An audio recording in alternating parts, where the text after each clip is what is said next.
All right, we are back with another episode of the Sunshine State Happy Hour, powered by Florida Beer Media.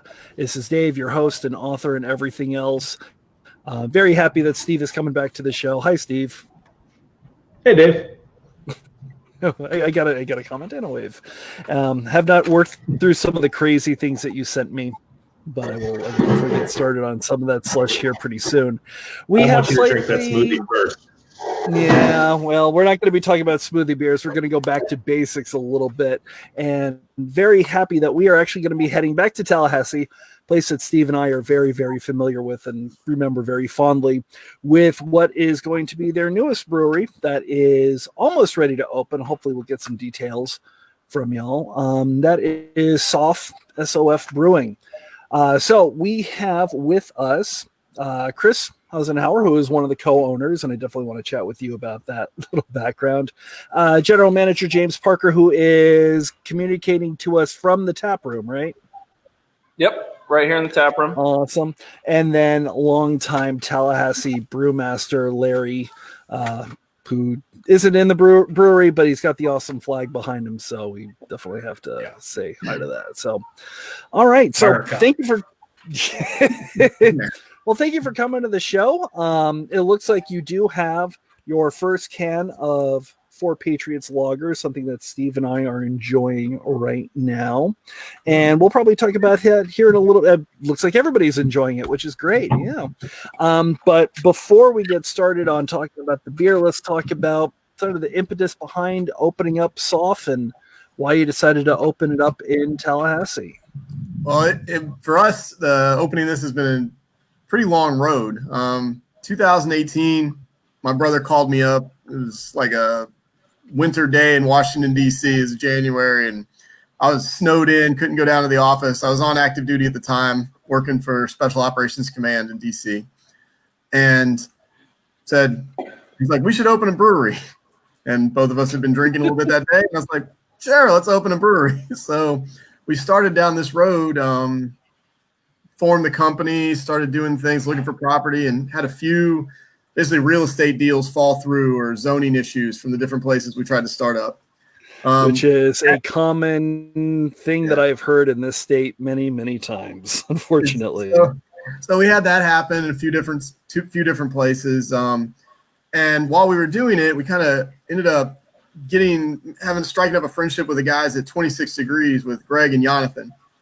And we were talking to them, and Greg's like, well, let's kind of go with your brand, and I'll help you brew. And he's the one that came up with a recipe for For Patriots for us. I mean, we gave him our stuff, what we were kind of doing with our branding, and he rolled with it and made us an awesome beer. We did like a test run through them, did a couple of World of Beer fest, did some things, and found it was selling, it was doing well, and it kind of kept driving the train.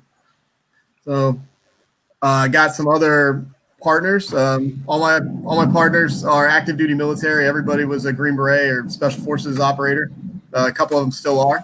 Actually, why they're not on the call now, they're working. And we've just been kind of rolling with the punches, and it's been an interesting go to get all the way up to Tallahassee. Nice. And Larry, so kind of like what we mentioned before we started, you came in a little bit after For Patriots had been created. What did you think about the beer when you first tried it? And in terms of building out a tap list, building out an initial volley of beers that'll be there when you're ready to open, what kind of things were you doing to sort of complement that style and complement the sort of image that they have at SOF? We'll certainly stick to the Patriot aspect of things. Come up with some recipes that are easy to drink, which, of course, this beer is really easy to drink. I think a lot of people would enjoy it, at the beach and on the lake, and it's, certainly a sessionable beer. So, sticking close to that, I think that would probably be the avenue I would like to kind of take us down to keep it, clean, keep it easy, and, they can have, more than one and enjoy it without, having to, stop and take a nap, so to speak.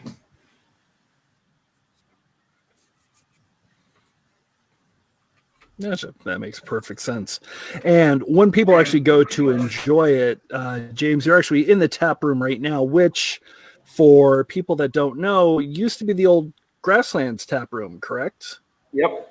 Grasslands is here. I don't know off the top of my head when they stopped being here, but we were here. We got here around middle of March, from my understanding. It was about 2 years ago. Okay. Nice. Yeah, and Larry, for those of you that don't know, Larry's been with Tallahassee Beer for quite some time. And if I'm correct, you were the one that created the recipe for Mango Wit over at Proof. Is that correct? Yes. Mango Wit, 850, and a couple other. Oh, wow. Do you see SOF as being the kind of place where you probably going to start throwing in a lot of fruity adjuncts, or is this something where you're going to kind of keep it a little bit cleaner? I want to stay close to it at first, and just really, start putting out some clean, true to style beers. It's not something that you normally have, these days. And, then we'll start getting a little more creative as we grow. But, certainly want to create beer, the beer that you are supposed to have, and the style that you're supposed to have, that it's Beer flavored beer. Beer flavored beer. It's supposed to taste. It's supposed to taste like beer. It's not supposed to taste like a popsicle or a sundae or something like that. I want to get things kind of. Our next one will be an IPA that he's been dialing in for us. Will be called Night Stalker, and paying homage to the 160th Special Operations Aviation Regiment. My dad was a helicopter pilot. My sister's a helicopter pilot, and pilots are like IPA kind of people, like that's their thing. So specifically helicopter pilots, I love them to death, but it'll be fitting for them. The can, the branding of the can will be stylized, a lot the same, with the camouflage pattern in a more black and gray, and the lettering, the font and the lettering will be in like a night vision goggle green. So again, nice. There's some neat stuff there. We've got a good partner with Cone, and they've been absolutely amazing, starting to get us up and rolling, especially now. I mean, to pick up a new brewery now and to give us the shot, I mean, it's been huge. And then we're working with Balstern Marketing in Tallahassee, and Tom and his team there are helping us launch our brand, because ultimately this brand is going to be canned beer. It's going to be sold on military installations. I mean, we know who our client base is. We know with it, this branding will go out and it will sell in the PX or the commissary. I was going to say, how hard is it going to be to get into PXs? Is there a long process for that? Or? We've been chipping away at it. There's definitely there's an overstructure to it, but we're a disabled vet owned company. So we have a lot of, where those things wouldn't happen as easily. We can kind of leverage some of that. I mean, they if you go into like a Class 6, which is basically a military liquor store, there's a whole wall of veteran-owned brewery beers that they stock all the time.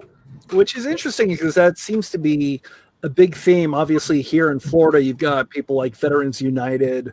They're over close to Jacksonville, I know, near or in Bradenton. You've got a veteran-owned group, Three Keys.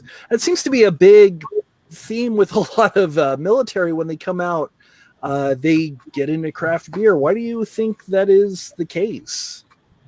We love like beer. We love beer. I was in service as well. We've all got bars at our units typically.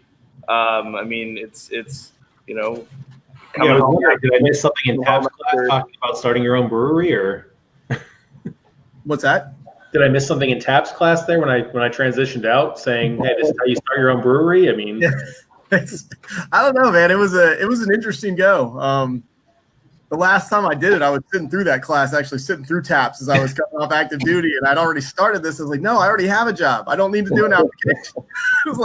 It's like I didn't stand this up. It was interesting, but For Dave, who has no idea what's going on, TAPS is the Transition Assistance Program. Where they It's what teach you how to write your resume. And Oh, I know what TAPS is. Dave has no idea. He's over there. Oh, yeah, okay. So TAPS is kind of like a halfway house for soldiers. Yeah, it's how to transition into the civilian life. Yeah. Okay. But well, I mean, even like with James, like finding James as our general manager, I mean, that was some serendipity there. I was interviewing him, and he had a pretty good resume as far as hospitality in Tallahassee, and had been in a few places and done some things, and had been recommended through an attorney that works with my brother that knew James, and he recommended him. So we were interviewing him, and he didn't put any of his military experience on his hospitality resume, which, why would you? It just had a little blurb, United States Air Force, right? And we're sitting there talking, and as me and him were talking, he's like, yeah, I went to Ranger School on such and such a date. And I was like, wait a second, hold on. And I called up my partner, Brian, who I don't know where he is. He's supposed to be dialed into this call, but he's not. I called Brian. I was like, Brian, when did you go to Ranger School? He's like, yeah, one of this day. He's like, do you know this Air Force guy? And he pulls out his Ranger School class picture. He's like, yeah, I know that dude. And I was like, all right, well, I guess we found our GM because they went to Ranger School together like 15 years ago. Well, it's also got to be a little bit nerve-wracking because, kind of like you said with James, you've got the hospitality experience with Tallahassee. Larry, obviously, you've got a lot of Tallahassee experience. But Tallahassee has a beer scene that's really growing. A lot of people know the names of Proof and Ology and Lake Tribe. Got a Lake Tribe bottle behind me. Actually, Steve, you got to come over and drink this. Of course. Is it difficult to jump into a beer scene that's already sort of established and you've got people like the TLH Beer Society that are really strongly promoting and really talking to everybody? What kind of nerves, what kind of, I guess, getting into something like that? I guess, honestly, really none. I mean, when we considered starting in Tallahassee, it didn't come down to that. I mean, we knew where our brand was, where our market was. Florida State for me is just like, it's going home. I'm, Garnet and Gold all the way. That's me. And my brother went to law school there. I went to undergrad there. It's awesome to be back in Tallahassee. I have strong roots with Tallahassee, and it was to get back, it's really to like have that vision in your head of like that opening day tailgate event, at your own bar kind of thing. That was the driving thing. I mean, we love it there. We love FSU, FAMU, TCC. It is home to us. My brother he's an attorney and he's a business partner in the brewery as well. And he's in Tallahassee constantly lobbying, doing his political thing and all the things he does. And that was the driving force. As far as, I guess the thing with like the whole motto of like special forces, like what we did and what we do in the military, just being a Green Beret, right, is it's de oppresso libere. It means free the oppressed in Latin, right? We go in, we work with indigenous people, we make friends with everybody all over the world. We do what we do at the best of our ability for everything. And that's really what we're coming here. We're not here to like push anybody away. We're not here to alienate anybody. Everybody is welcome. Everybody is, come chill out, hang out, do whatever. I mean, yes, it's a little weird to open a military themed bar in Tallahassee with no military town, but it's, yeah, but the other thing about it, for our marketing model, the interesting thing about Tallahassee is if you use it from a spoken wheel distribution model, Tallahassee is within 5 hours of 7 special operations military bases. So our customer base is very, if you look at, Tampa, Jacksonville, Cocoa Beach, even all the way down into Key West, Fort Rucker, Fort Benning, Fort Bragg, all these different places, they're not that far away. It's Hunter Army Airfield in Savannah.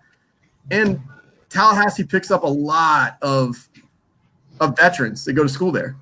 7th Special Forces Group is 2.5 hours away. 20th Special Forces Group's another 2.5 hours away. I mean, we know our number one vet-friendly campus in the country. I mean, constantly. I used to run the veterans organization over there at FSU, and we're leading. I mean, FSU leads the way in all senses with veterans. So interesting, and I find it interesting that you are focusing on those close bases. That you're focusing on. Not only do we want to start with Gidge, but we really want to start with package, and these are the places that we're going. Larry, knowing that you're entering a brewery that is kind of almost really focused more on the packaging, does that affect how you have to create a recipe?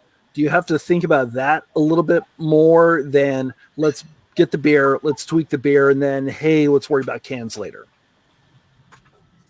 I don't think it affects the packaging, but it does affect the process.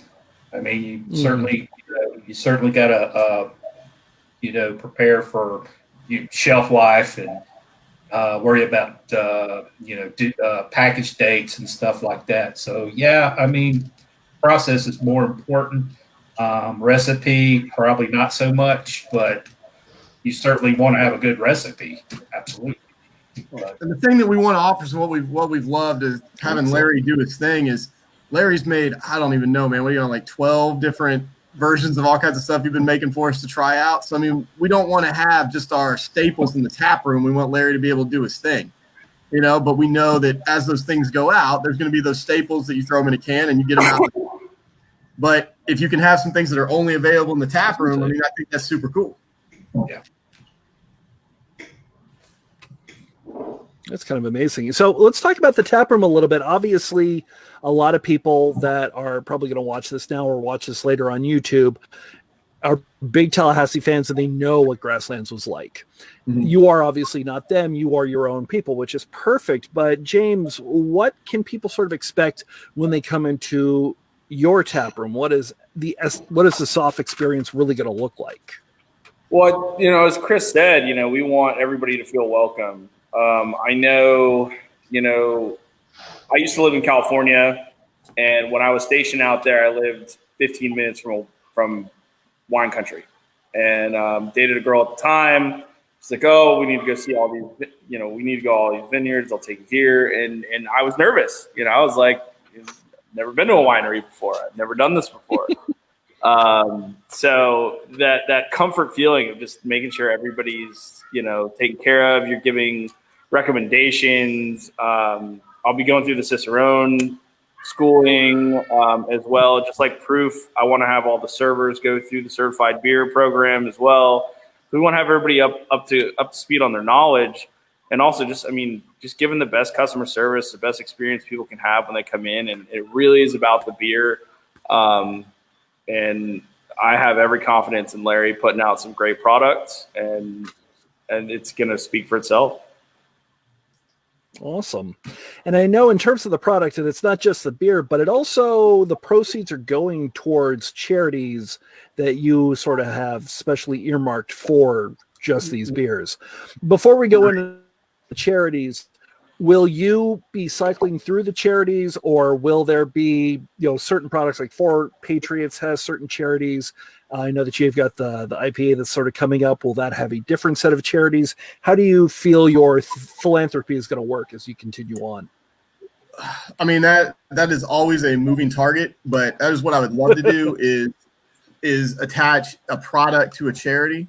And so our biggest partner right now is the Danny Ray Sanchez Foundation. So Danny was on Brian and I's Special Forces team, and he was killed in action, and we were both with him when it happened. He is a great person, great man, and we partnered with his mom, who runs this foundation. And she's been running it now. This is her 10th year. And every year she does a run for him, like a Memorial 5K. And this year, COVID has obviously kind of put an interesting spin on that. She's located out of El Paso, Texas, but she's going to do this run with over the date and do like a virtual 5K. You sign up, and then the proceeds go to her foundation. Right now, it does a lot of scholarship stuff, and she's also working with us to buy service dogs, which I'm a huge proponent of that. I have a service dog, a PTSD dog myself, and getting into that arena as well. Well, with the 10th anniversary, we're going to go and try to support her on that. The proceeds from this first run of beer are going to go to her scholarship fund, which is Danny's fund. And then we have the Special Operations Warrior Foundation, which is a massive charity out of Tampa as far as our community, special operations community is concerned. They kind of are the touch point gold standard of what a military charity is. And when we first started, we'd reached out to them to be a partner in that. And, they are so well done. It's just kind of like, here's a check. Where will this check fill a gap that you guys have? Is it to go because somebody's family needs groceries because they're hurt and nobody, or they're out? Are you building houses? What are you guys doing with it? Go do your thing.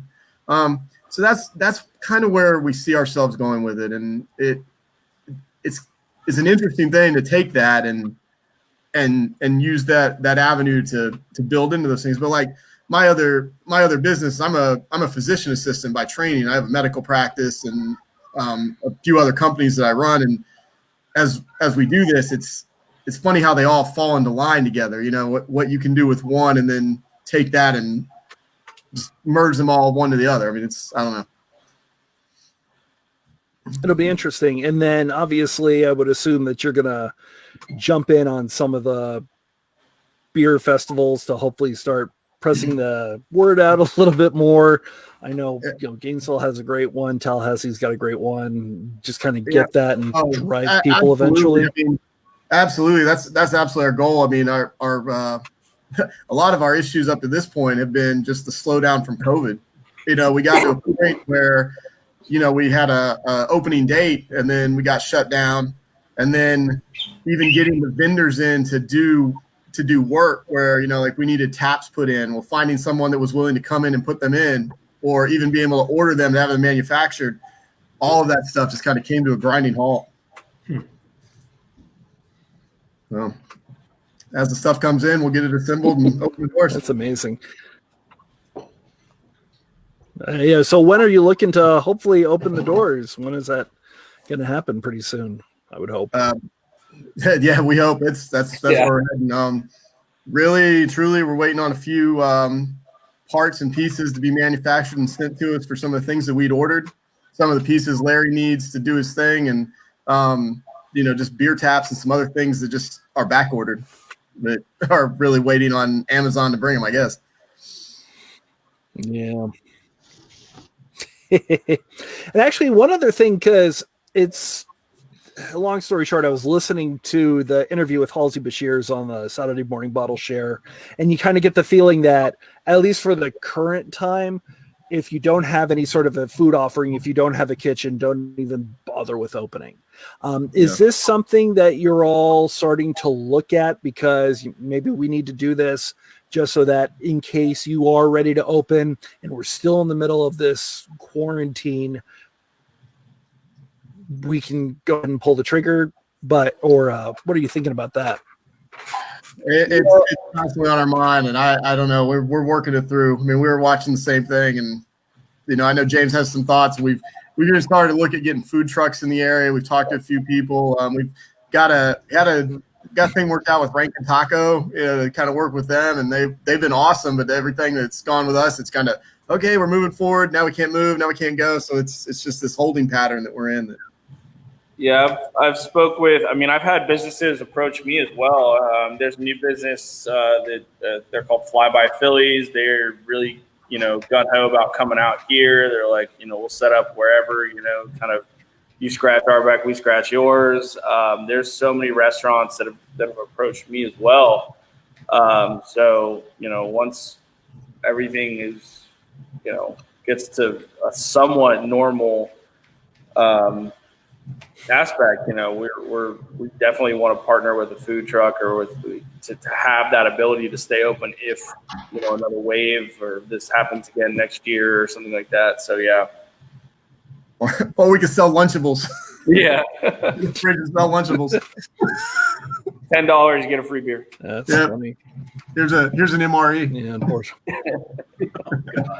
I don't say that. I would very easily go and purchase an MRE and beer combo. Like that would be. It's on the table. I mean, we thought about going down and just breaking apart a bunch of MREs and letting everybody, throw in $5 pick your dish. They're not cheap. No, they're not. They're not cheap. About $15 a box. Yeah. That's amazing. So it's a big question that we have going forward is obviously we're getting close to ready to open. In terms of the experiences that I guess the three of you, Kris, James, and military. Do you find that certain services like certain styles of beer just a little bit more?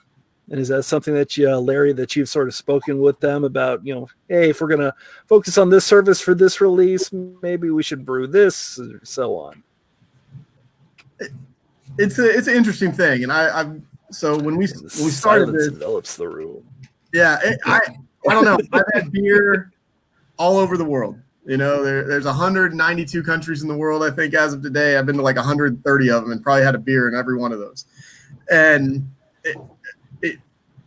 yeah, I mean, beer is beer. It just depends where you're at. I think the kind of beer you want to drink is relative to your location, the environment. There's a lot of factors that go into it. I mean, a Guinness in Dublin tastes amazing. A Guinness in Key West, at 105 degrees, not so much. So it's where are you? If you're in Bavaria, yeah, every kind of German beer you can get, go to all the different breweries, all the different fests. It's amazing. But I find that as far as if you're generalizing, I would say all military guys like easy drinking beers. When I first joined and I was a young kid, and I luckily never had to deal with the 21 and up thing because I was stationed in Germany right off the bat. But it was Bud Light and Coors Light and stuff that I was 18. That's what I was drinking. But then again, on the flip side of that coin, if I had to say if you're in a unit and you're traveling a lot, I do agree there's a bunch of different types of beer, but I will say that whether you're in India, if you're drinking Tiger beer in Thailand, or you're out, doesn't matter where you're at, a lot of it's Pils related or close to like a Pils. There's a place in Amman, Jordan called Caracal, and it's on like this old Crusader castle that they built it in. The brewmaster there is from freaking Austin, Texas. He responded to a Craigslist ad. The dude's awesome, but he's just like crushing beer in Amman, Jordan, all over the place. I mean, you never know what you're gonna get. Yeah. Larry, are you going to try and see if you can replicate some of those recipes? Because that would be actually pretty neat. I would definitely be interested in that. From Jordan? Yeah. Larry's like, they got to fly me over to taste everything. Yeah. Fly me over there. I mean, it's like, Chris is my number one goal right now is to get him to enjoy other beers because, he sits there and sucks down the For Patriots every time I see him, which is not a bad thing. It's a good beer. But, once I can get him drinking other beers other than For Patriots, I think, that's one of the little, battles that you win with the, people like that. But the military is full of all kind of different people. But, and I think, just like your regular craft beer connoisseur, everybody's going to have a different taste. So hopefully we can cover all of those. And that's one of my main things is just, keeping them, keep the variety wide to where they can come in and enjoy it and be truthful about what you're putting out there in front of them. Say, I'm not going to sit here and say, we're going to be out getting the locally grown indigenous product to put in our beers because, in Tallahassee, that's absolutely impossible. They grow peanuts and corn and tobacco around here. So, I don't think a lot of people are that crazy about tobacco in their beers these days. So I really think that's legal. No, I'm pretty sure it's not. Yeah. That being said, if I could work on him and get him drinking something different, then that's half the battle right there. So once I win him over, then I'll move on to the next victim. So that's my main goal right there.